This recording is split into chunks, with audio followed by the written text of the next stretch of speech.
ce matin, vous avez mobilisé énormément de monde pour... Non, 10 personnes parce que le terrain était trop technique.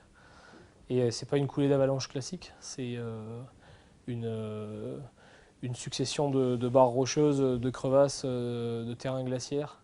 Et donc les difficultés techniques alliées à tout le travail qui avait été fait hier ne justifiaient pas d'emmener beaucoup de monde sur le terrain. En plus, on avait des incertitudes météo sur la journée d'aujourd'hui qui nous obligeaient à limiter l'engagement de personnel parce que si le temps se gâtait euh, soudainement, mais il fallait qu'on soit en mesure de rapatrier tout le monde dans les temps. Donc une dizaine de personnes a entrepris sur place des recherches terrestres, en fait, hein, Voilà. c'est ça.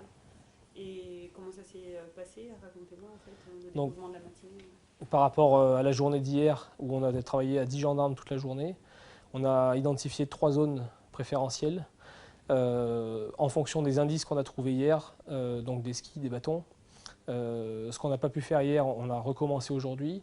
Il y a une zone de crevasse également sur la partie haute de l'avalanche qu'on a sondée de nouveau aujourd'hui parce qu'il y avait une probabilité pour que le corps ait été projeté dans une crevasse et recouvert de neige.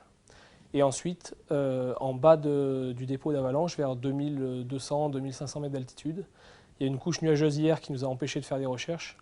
Et on a profité d'une éclaircie aujourd'hui pour y aller. Et c'est à cet endroit-là qu'on a trouvé le corps du deuxième alpiniste. Et c'était...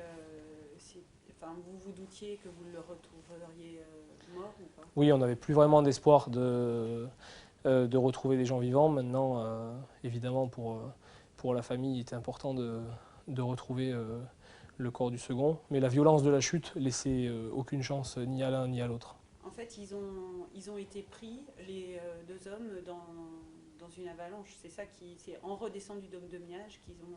Voilà. C'est ça, hein, vous en êtes sûr, ça? Nous avons trouvé, dès la reconnaissance de la nuit du 24 au 25, 2 traces de ski qui se perdaient à une cassure du manteau neigeux, donc qui correspond au départ de l'avalanche en fait. Et les 2 traces débouchaient sur cette cassure.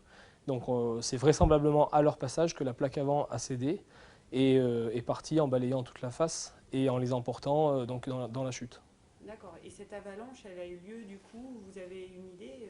C'était le 24 au matin de très bonne heure alors finalement. On n'a pas d'indice sur l'horaire de l'avalanche. Cela dit, étant donné qu'ils ont dormi au refuge des conscrits et que c'était 2 montagnards confirmés, compte tenu aussi de l'horaire auquel ils étaient censés rentrer, on peut supposer que c'est arrivé dans la deuxième moitié de la matinée du 24 décembre.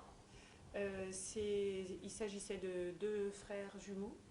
Il s'agissait de 2 frères, mais bon, la famille est encore en cours d'acheminement, donc on va rester discret sur les identités par égard pour la famille qui ne souhaite pas que ce soit divulgué.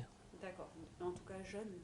Oui, ils avaient 22 ans, donc c'est effectivement des montagnards qui étaient confirmés, très bien équipés de DVA, pelles, sondes, donc tout ce qu'il fallait pour sortir en haute montagne. Maintenant, le manque de neige appelait peut-être pas à la vigilance sur le risque d'avalanche, mais c'est quelque chose qui est très difficile à prévoir. Ouais, dans le massif là, de toute façon, même s'il y a peu de neige, il y en a, quoi. C'est ça, hein, Voilà, avec la neige, on n'est jamais à risque zéro, donc malheureusement, bon, l'avalanche a eu lieu. ce sont... L'avalanche, elle s'est déclenchée à quelle altitude? C'était à combien au contrebas du dôme de Miage? Donc l'avalanche est partie quelques centaines de mètres sous le sommet, vers 3200-3300 mètres d'altitude. Et donc les corps ont été retrouvés vers 2700 et 2200 mètres. Donc c'est énorme le chemin. Enfin, ils ont été complètement... Oui, c'est une chute importante. Les quantités de neige étaient importantes du fait de la largeur de l'avalanche. L'épaisseur de la plaque n'était pas énorme, 30 cm, entre 30 et 50 suivant les endroits. Mais c'est vrai que comme l'avalanche a balayé toute la face, ça laissait aucune chance, aucune porte de sortie.